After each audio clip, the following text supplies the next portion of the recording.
అందరికీ నమస్కారం.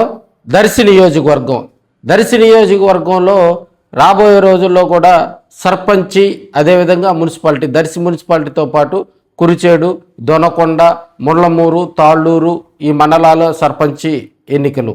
గ్రామాల్లో కూడా దర్శి కాన్స్టిట్యున్సీ అంటేనే ఒక ప్రత్యేకమైనటువంటి గుర్తింపు ఉన్నటువంటి నియోజకవర్గం. అక్కడ ప్రస్తుతం ఎమ్మెల్యేగా కూడా బూచేపల్లి శివప్రసాద్ రెడ్డి గారు కొనసాగుతున్నారు. అదేవిధంగా తెలుగుదేశం పార్టీ ఇన్ఛార్జిగా గొట్టిపాటి లక్ష్మి గారు కొనసాగుతూ ఉన్నారు.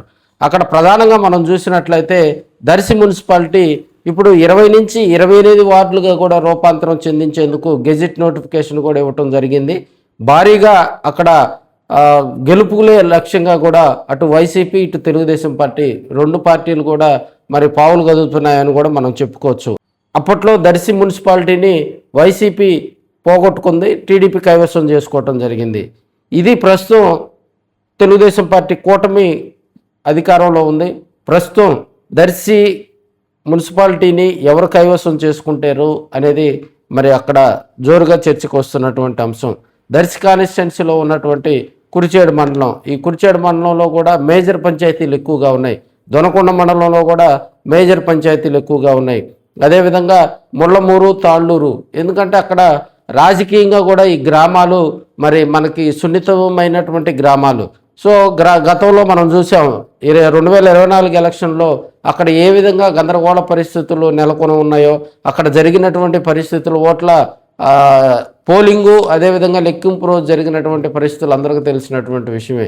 రాబోయే రోజుల్లో దర్శి నియోజకవర్గంలో జరగబోయేటువంటి ఈ మున్సిపాలిటీ సర్పంచ్, ఎంపీటీసీ, జెడ్పీటీసీ ఎన్నికలకు సంబంధించి మరి భారీగా ఏర్పాట్లు చేసుకుంటున్నారని కూడా మనం చెప్పుకోవచ్చు. ఇప్పటికే ఆశావాహులు దర్శి మున్సిపాలిటీకి ఇంకా టైం ఉంది, అంటే లేటుగా జరిగినటువంటి పరిస్థితి. మరి ఆ టైం లోపల మరి కొంతమంది ఇప్పటికే దర్శి ఎమ్మెల్యే బూచేపల్లి శివప్రసాద్ రెడ్డి వైపు మరి వైసీపీలో ఆశావాహులు, అదేవిధంగా గొట్టిపాటి లక్ష్మి గారి వైపు మరి టీడీపీలో ఉన్నటువంటి ఆశావాహులంతా కూడా రెడీగా ఉన్నారు. ఒక శుభముహూర్తాన కూడా వారి పేర్లు ఖరారు చేసేందుకు మరి అధిష్టానంలో ఉన్నటువంటి నాయకులు, కార్యకర్తలు కసరత్తు మొదలైందని చెప్పుకోవచ్చు. ఏదైనా ఒక ద్వితీయ శ్రేణి లీడర్షిప్ కాకుండా ఈసారి ప్రథమ శ్రేణి లీడర్షిప్పే ఈ మున్సిపాలిటీ ఎన్నికల్లో చైర్మన్ పదవికి కూడా వారు బరిలో ఉంటారని మనం చెప్పుకోవచ్చు. రాజకీయంగా మరి దర్శి కాన్స్టిట్యున్సీలో అటు గతంలో మాజీ మంత్రి సిద్ధరాఘవరావు గారు కూడా గతంలో పనిచేసినటువంటి పరిస్థితి దర్శి ఎమ్మెల్యేగా. అదేవిధంగా మద్దిశెట్టి వేణుగోపాల్ గారు కూడా దర్శి ఎమ్మెల్యేగా 2019 నుంచి 24 వరకు పనిచేసినటువంటి పరిస్థితి. సో సిద్ధ వచ్చేసరికి ఆర్యవైశ్య కమ్యూనిటీకి సంబంధించినటువంటి వ్యక్తి, గతంలో ఉన్నటువంటి పరిచయాలు. మద్దిశెట్టి వేణుగోపాల్ కాపు సామాజిక వర్గానికి సంబంధించినటువంటి వ్యక్తి. సో రాబోయే రోజుల్లో కూడా వారి ప్రాబల్యం లోకల్ వారిలో కూడా కొంత కనిపిస్తుందని రాజకీయ విశ్లేషకులు చెప్తున్నటువంటి అంశం. ఏదేమైనా దర్శి మున్సిపాలిటీని కైవసం చేసుకునేందుకు అటు టీడీపీ ఇటు వైసీపీ ఇరువురు కూడా తీవ్ర ప్రయత్నాలు చేస్తూ ఉన్నారు. మరి దర్శి ఓటర్లు ఎవరికి ఓటేస్తారనేది అర్థం కాని పరిస్థితి. ఎందుకంటే దర్శిలో కాన్స్టిట్యున్సీలో ఉన్నటువంటి ఓటర్లు గ్రామాల్లో కూడా మరి గతంలో 2024 ఎన్నికల ప్రచారం టైంలో కూడా ఒక పార్టీకి సంబంధించినటువంటి జెండాలు దర్శి కాన్స్టిట్యున్సీలో వాళ్ళ ఇళ్ల మీద పెట్టుకునేవాళ్ళు అనమాట.